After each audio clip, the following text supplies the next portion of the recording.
How do I tell if an email address is fake? Hi everyone, Leo Notenboom here for askleo.com. The very short answer is you may not be able to. It's very possible for a fake email address to look exactly like a legitimate email address. However, there are sometimes some clues.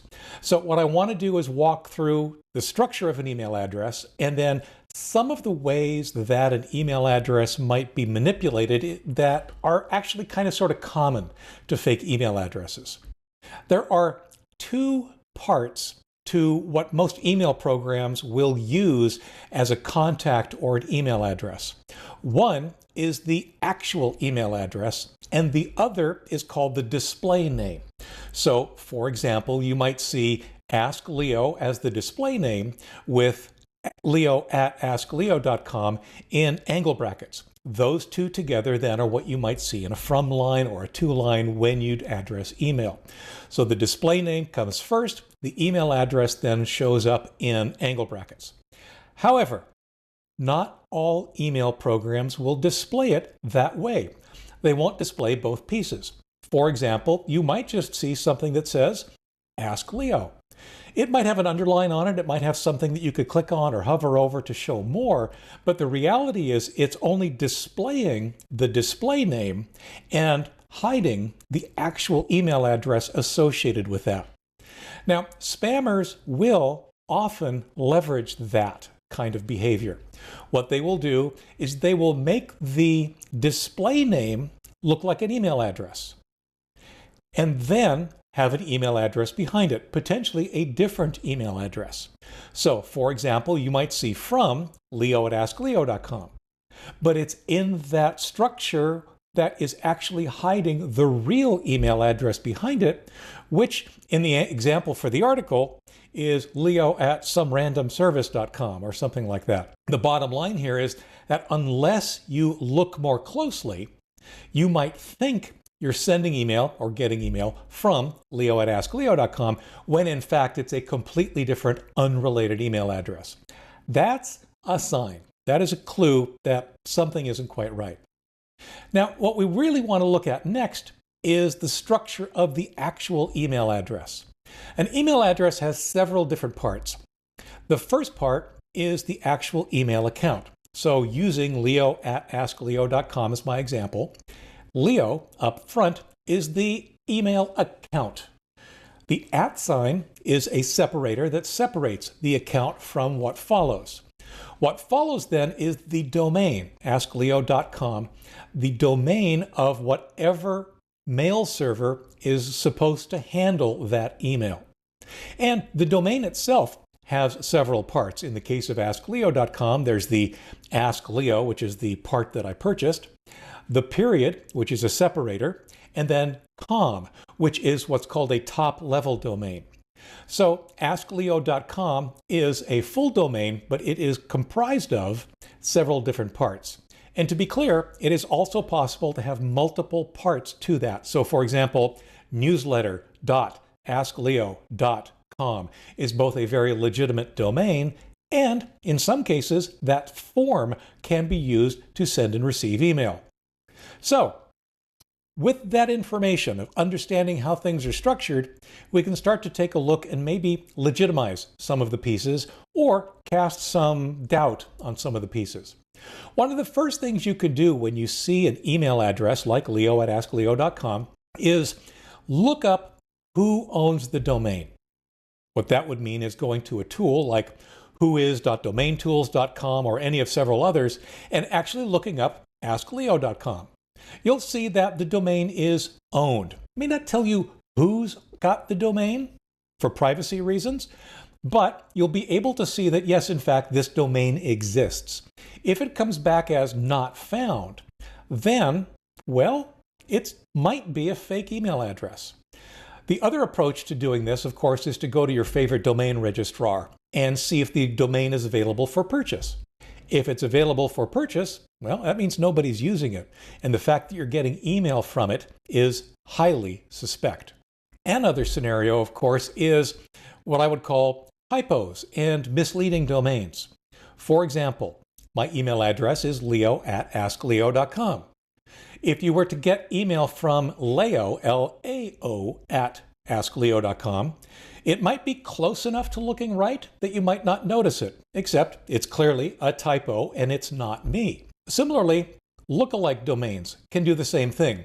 For example, if you see email from leo@goaskleo.com, then that's not askleo.com. That's a completely separate and unrelated domain, a completely separate and unrelated email address.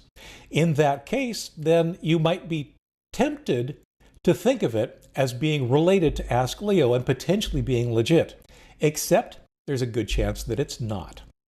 Now, there are what are called character replacements, or what I call character replacements, and these are a little bit trickier. The best example I can give you is that if we start with leo@askleo.com and we replace that L at the beginning with the number 1. It's a common thing, right? It's a common confusion. Is it an L, a lowercase l, or is it the number 1?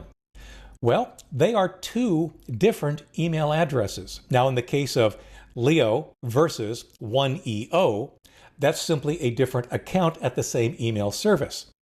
However, the difference between askleo.com, ask1eo.com, that is a completely different domain and is completely unrelated to askleo.com. And yet, it may look very similar if you're just taking a quick look at a from line or a to line. Similarly, there are non-Latin characters with, say, an umlaut, that, again, it might look like dust on the screen if you're not paying attention, but in reality, it's a legitimate email address and potentially a legitimate different domain that's unrelated to the one that it's trying to look like. And in fact, there are characters that look almost exactly like other characters, except they are different. So it is one of those things that you really want to pay close attention to if you have a concern. Now, one of the things that is very, very common in spam and scam emails is that the display name that we talked about earlier doesn't really match the email address. So everything looks legitimate. It's a perfectly well-formed email address. There's nothing really shaky about it. And there's a display name in front of it. And maybe you're seeing both of them. Except if you see that there is an obvious mismatch between the two. For example, if you see email that says it's from Bill Gates, but the email address is leo@askleo.com, that is a huge red flag. The name doesn't match the email address. Now, that's not always possible because some email addresses are generic, like say support@askleo.com, and sometimes they will actually have names associated with those. But it's a very quick thing to look at. Does the display name make sense for the email address that it's being associated with? Of course, always look at the body of the email. This varies. Obviously, we've all been in that situation where we take a look at an email and the grammar is wrong, the syntax is wrong, the spelling is wrong. You get that. Especially if you suddenly get an email from someone you correspond with regularly and it doesn't feel right. Think about it. Double check it. Make sure it's coming from who you think it is. Now, there is one more, I'll call it an advanced technique that is something that, again, would help you potentially identify a fake domain name. By now, I think you're probably familiar with the concept of DNS. DNS is the service that maps things like domain names, like askleo.com, into their actual IP addresses. So, for example, right now, somerandomservice.com maps to an IP address of 52.27.227.69.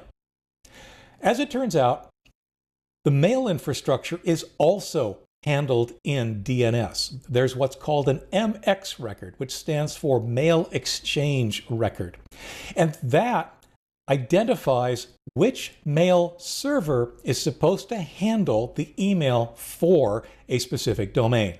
If you look up the MX record for askleo.com, you'll find that it's handled by mail.askleo.com. askleo.com. That's great. That's perfect. As it turns out, if you don't find an MX record, it still could be legitimate. But again, it's a clue. If there's no MX record for the email address or for the domain included in an email address that you're checking, again, think twice. The tool that I recommend you use for this is called MX Toolbox. They have a MX lookup specifically for this kind of thing, and it'll tell you right away what the MX record, who the email server is supposed to be, and of course it'll tell you if there isn't one. The bottom line, though, and the reason that I started out by saying you may not be able to, is that everything could be valid. Remember, spammers can make the from line look whatever they want it to look like, which means they could be sending you spam that looks like it comes from Ask Leo, where the email address is leo@askleo.com. There's no way to prevent that. And what that means is you always need to be on your guard, regardless of what you see in the from line. For updates, for comments, for links related to this topic and more, visit askleo.com/164415. I'm Leo Notenboom. This is askleo.com. Thanks for watching.